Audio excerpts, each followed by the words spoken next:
تا حالا شده که از خودتون بپرسین عدالت خدا تو این دنیا کجاست؟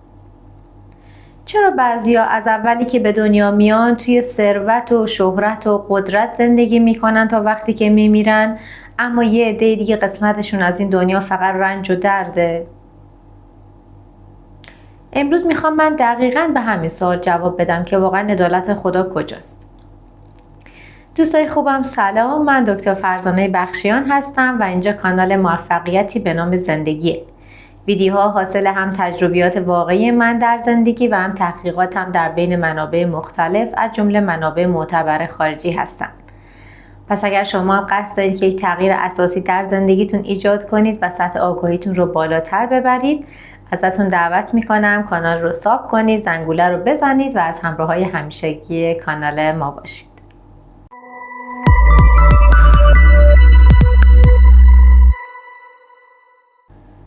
تا حالا خیلی راجع به این قضیه شنیدیم که 90% اتفاقاتی که در زندگی ما رخ میدن چیزهایی هستن که ما ناخواسته از طریق قدرت جذب و افکارمون وارد زندگیمون کردیم. امروز قراره یه جنبه دیگه این قضیه رو بررسی کنیم، یعنی چیزهایی که ما مطمئنیم هرگز بهشون فکر نکردیم. مثلا اگر یک نفر در زندگی بهش خیانت شده از طریق شریک عاطفیش یا شریک مثلا کاریش، میگه من هیچ وقت که به خیانت در زندگیم فکر نکردم که بخوام اون رو از طریق افکارم و از طریق قدرت جذب وارد زندگی میکنم. پس این چطور وارد زندگی من شده؟ من که همیشه در طول زندگیم برای همه خوب خواستم. و امروز قراره راجع به همین قضیه صحبت کنیم که غیر از اون جنبه‌ای که ما میتونیم خیلی از مسائل و اتفاقات رو سوا از خوب یا بد بودنشون از طریق افکارمون و قدرت جذب وارد زندگیمون بکنیم، جنبه دیگه چیزهایی که در زندگی برای ما اتفاق میفتن خوب یا بد، آدمایی که سر راهمون قرار میگیرن خوب یا بد چیه؟ و این چیزها چرا اتفاق میفتن و چطور وارد زندگیمون شدن؟ موضوعی که میخوام امروز راجع بهش صحبت کنم شاید برای بعضیا یه کمکی عجیب باشه. به خصوص اگر شما آدمی باشین که قبلا راجع به این قضیه مطالعه‌ای نداشتین یا آدمی باشید که خیلی مذهبی هستید و اعتقادات خیلی سفت و سختی دارید. که اگر هر کدوم از این دو حالت باشه ممکنه شما یه خورده نسبت به این قضیه همین اول موضع گیری کنید. اما من میخوام بهتون بی‌طرفانه بگم که حتی اگر شما آدمی هستید با اعتقادات خیلی محکم، اینجا قرار نیست که به اعتقادات شما خدشه‌ای وارد بشه یا قرار نیست که اونا نفی بشن.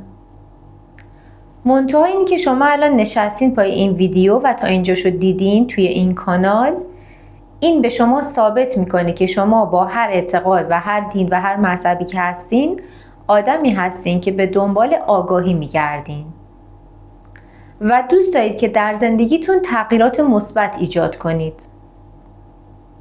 پس اگر اینطوری هست من ازتون دعوت میکنم که ادامه ویدیو رو با من همراه باشید. بریم سراغ موضوعی که میخوایم راجع بهش صحبت کنیم. امروز قراره راجع به یک تئوری جدید از خانم دولارس کنن صحبت کنیم. خانم دولارس کنن یک روانشناس و هیپنوتراپ معروف آمریکایی هستش که دیگه کتاب‌هاشون و سخنرانی‌هاشون به وفور در سوشال مدیا، اینستاگرام و همه جا حتی به فارسی هم ترجمه شده و وجود داره.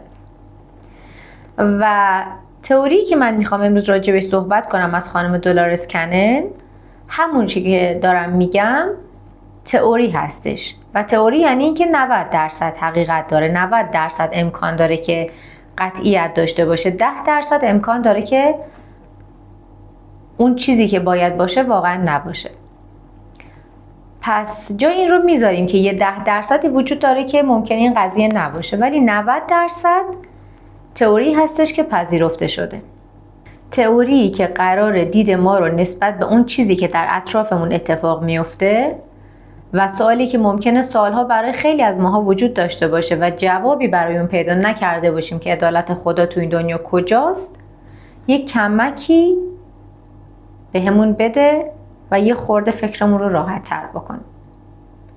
اگر من دارم راجع به این موضوع صحبت میکنم دلیل بر این نیستش که من آدمی هستم که خودم قطعاً به این موضوع اعتقاد 100% دارم و میگم فقط همینه و جز این امکان نداره. نه، من یک آدم محقق هستم و در زمینه‌های مختلفی تحقیق میکنم و اگر به نظرم واقعا موضوعی ارزش این رو داشته باشه که راجبش تحقیق کنم و نتیجه مثبتی بتونه در من یا اطرافیانم ایجاد بکنه، در اون صورت هست که من اون موضوع رو میام و در ویدیوها با بقیه به اشتراک میگذارم. پس از شما میخوام که بی‌غرض و بدون تعصب به این موضوع گوش کنید. خانم دولارس کنن یک محققه و یک هیپنوتراپ آمریکاییه. چطور میشه که تئوری رو مطرح میکنه؟ ایشون یک سری مراجعانی داشته، یک سری بیمارانی داشته که حالا مشکلات فیزیکی یا مشکلات روحی داشتن، بیمارهای فیزیکی و بیماریهای روحی داشتن و بعد میاد و برای درمان بیماران خودش از هیپنوتیزم استفاده میکنه یا تا ببینه که اون ریشه مشکلی که داشتن، حالا چه جسمی چه روحی، چی هستش. در طی جلسات هیپنوتیزمی که با صدها آدم مختلف برگزار میکنه، یه موضوع عجیبی توجهش رو به خودش جلب میکنه. وقتی که این آدم‌ها تحت هیپنوتیزم قرار میگیرن، میان و راجع به گذشته‌ای صحبت میکنن از زندگیشون که اصلاً با اون زمان معاصر همخونی نداشته. یا جوری صحبت میکنن که انگار در گذشته‌ای که خیلی سال قبل در اون زندگی کردن، کلاً یک جنسیتی مخالف جنسیت الانشون داشتن. یعنی اگر مراجعه کننده مثلا خانم بوده، وقتی که تحت هیپنوتیزم قرار میگیره جوری راجع به گذشته‌اش و زندگیش و مسائلی که اتفاق افتاده و جاهایی که بوده صحبت میکنه که انگار مثلا حکم آقا رو داشته، مثلا میگه خانوم و بچه‌هام، در صورتی که مراجعه کننده خودش خانوم بوده و بالعکس.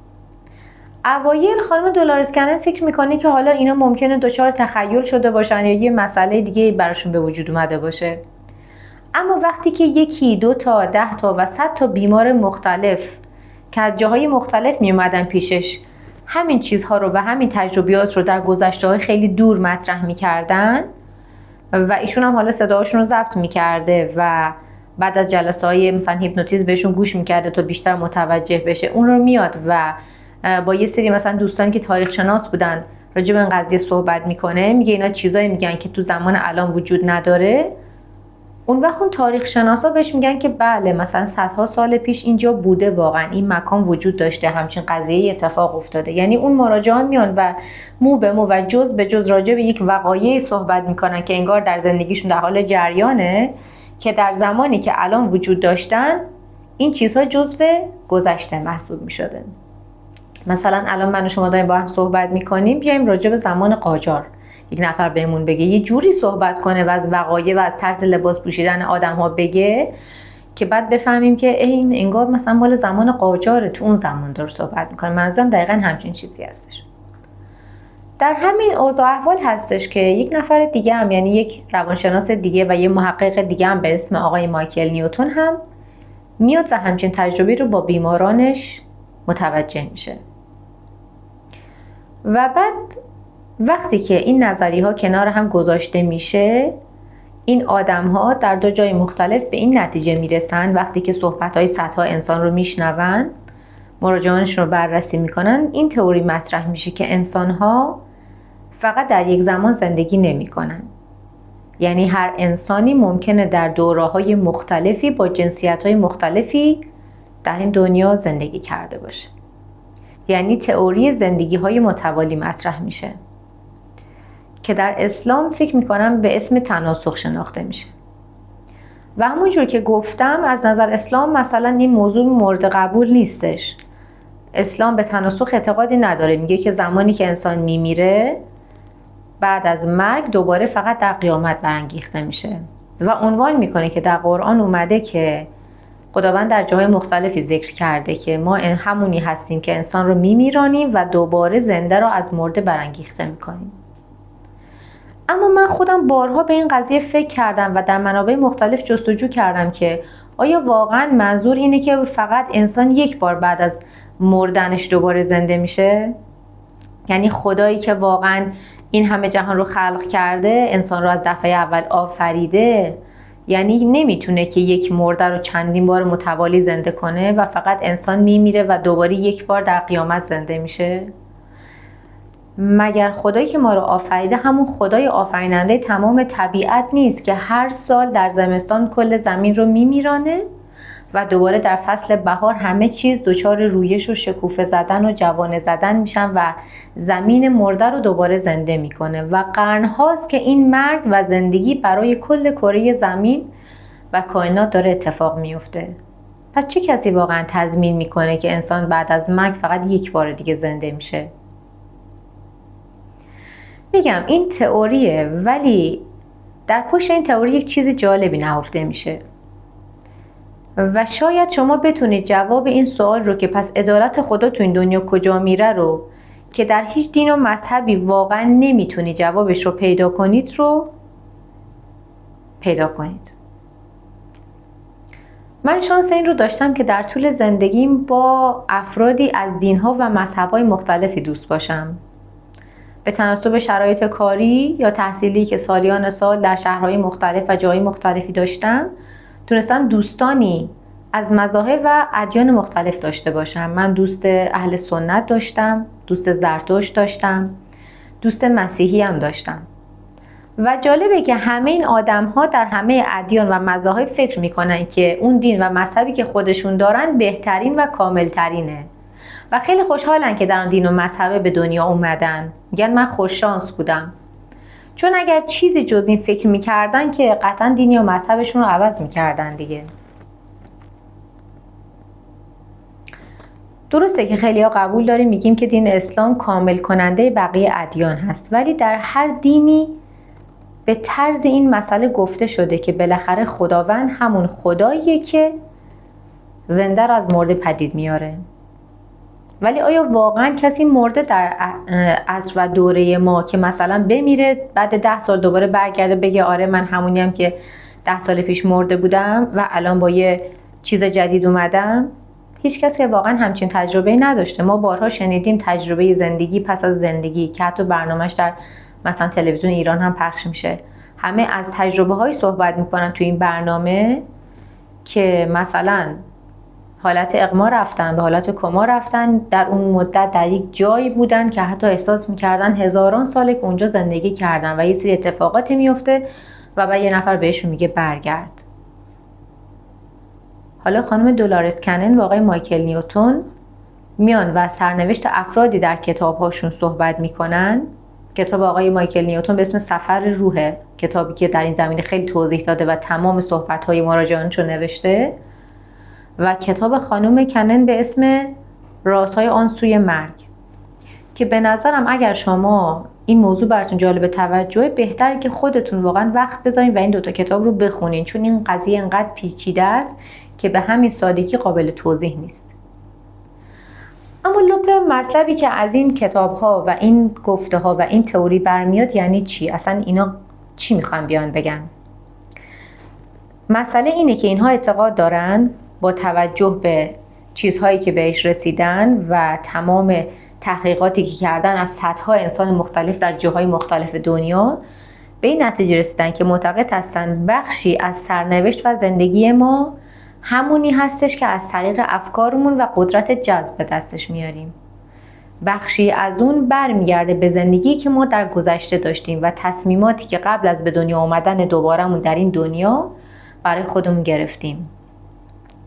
یعنی که زمانی که انسان میمیره وارد یه جایی میشه، حالا در اسلام به نام برزخ ازش اسم برده میشه، در ادیان دیگه ممکنه اسمای مختلف دیگه ای داشته باشه و یه مدتی اونجا میمونه تا بررسی بشه که چه جور انسانی بوده و بعد در اونجا خودش یا برای اون تصمیم گرفته میشه که در زندگی بعدیش به یه صورت دیگه وارد بشه، صورتی که یا اگر در حقش کوتاهی و اجحاف و ظلمی شده براش جبران بشه، یا اگر خودش در اون زندگی آدم بدی بوده یا در حق کسی بدی کرده بیاد و الان همون اتفاقات براش توسط افراد دیگه‌ای انجام بشه تا سطح آگاهی اون در زندگی بالاتر بره.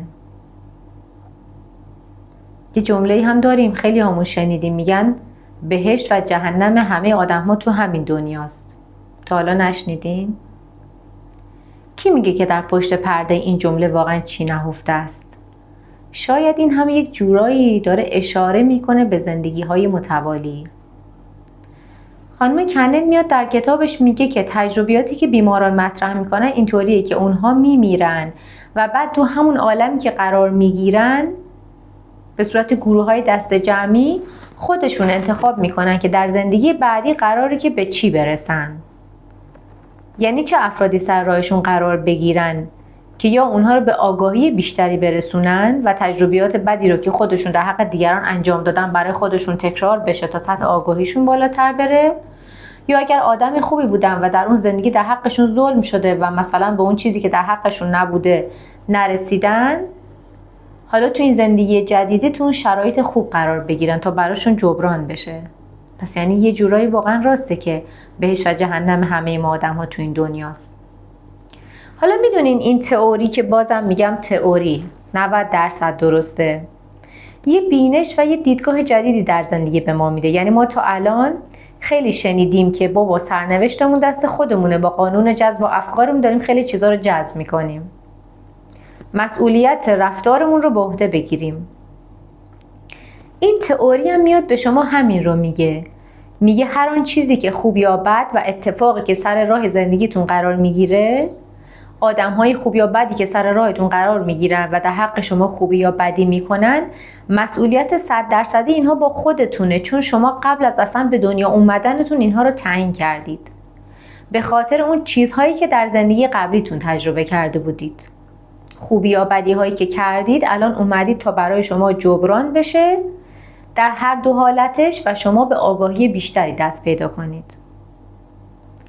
اگر شما با این دید به زندگی نگاه کنید و این رو بپذیرید که آره مسئولیت 100%، پس هر آنچه که در زندگی من اتفاق میفته به عهده خودمه، از اون زمان هستش که تغییر در شما آغاز میشه و اصلا معجزاتی که پس از دیگری برای شما اتفاق میفتن. دیگه وقتی با یه قضیه خوب و بدی مواجه میشین نمیندازین تقصیر رو گردن پدرم، مادرم، همسرم، دوستم. دیگه خودتون رو در نقش قربانی که فقط به این دنیا اومدین و داره یه سری اتفاقاتی براتون میفته و شما در اونها هیچ اختیاری ندارین نمیبینین. بارها از خودمون میپرسیم پس عدالت خدا تو این دنیا کجاست؟ چرا یکی در آفریقا به دنیا میاد، در فقر و رنج اصلا در کودکی از این دنیا میره؟ چرا یک نفر در این دنیا بهش تجاوز میشه؟ چرا یک نفر اصلا با بدن معلول به دنیا میاد؟ عدالت خدا در موردش کجاست؟ یک نفر هم در اوج قدرت و ثروت و شهرت و خوشگذرانی در زندگی. سوالی که در هیچ دین و مذهبی گفتم نمیتونید برای اون هیچ جواب قانع کننده پیدا کنید. شاید با خوندن این کتاب ها که واقعا عمیقا بهتون پیشنهاد میکنم خودتون بخونید و به خیلی چیزهای بیشتری میرسید که توضیح دادن شاید اینجا سخت باشه، شاید بتونید جواب این سوال رو یه جورایی تو یه حدودی تو این کتاب پیدا کنید. آخه اینطوری نیستش که یه کتاب همیشه جوابگوی تمام سوالاتی باشه که ما در ذهنمون داریم. اگر شما سوالات مختلفی در ذهنتون دارید، باید جواب هر کدوم رو در منابع مختلف و در کتاب‌های مختلف و در جاهای مختلفی پیدا کنید. جواب همه چیز تو این دنیا در یک جا جمع نیست برای شما. برای همینه که انسانی که به دنبال آگاهی میگرده باید خیلی انسان کاوشگری باشه. باید تو این دنیا جستجو کنه تا به جواب تمام سوالاتی که میخواد برسه.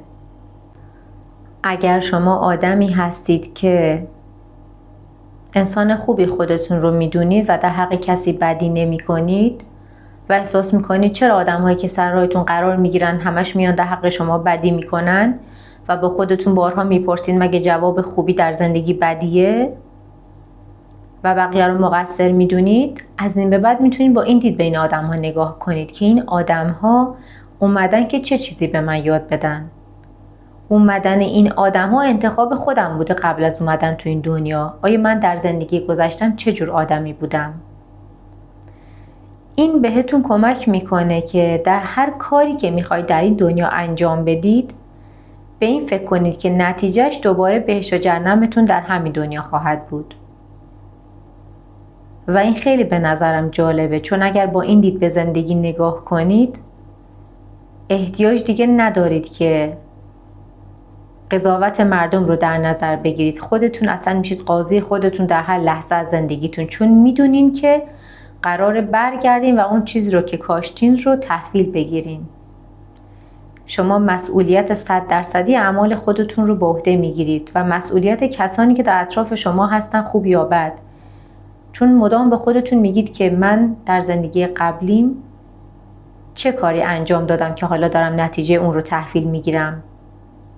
این آدم‌ها یا نیومدن به من بگن که اصلا تو شاید آدمی هستی که عزت نفست پایینه، شاید زیادی خودت رو مثلا دست کم گرفتی، خودت هستی که داری باعث میشی بقیه بهت بی احترامی کنن. شاید اومدن به من بگن من اصلا باید تغییر کنم.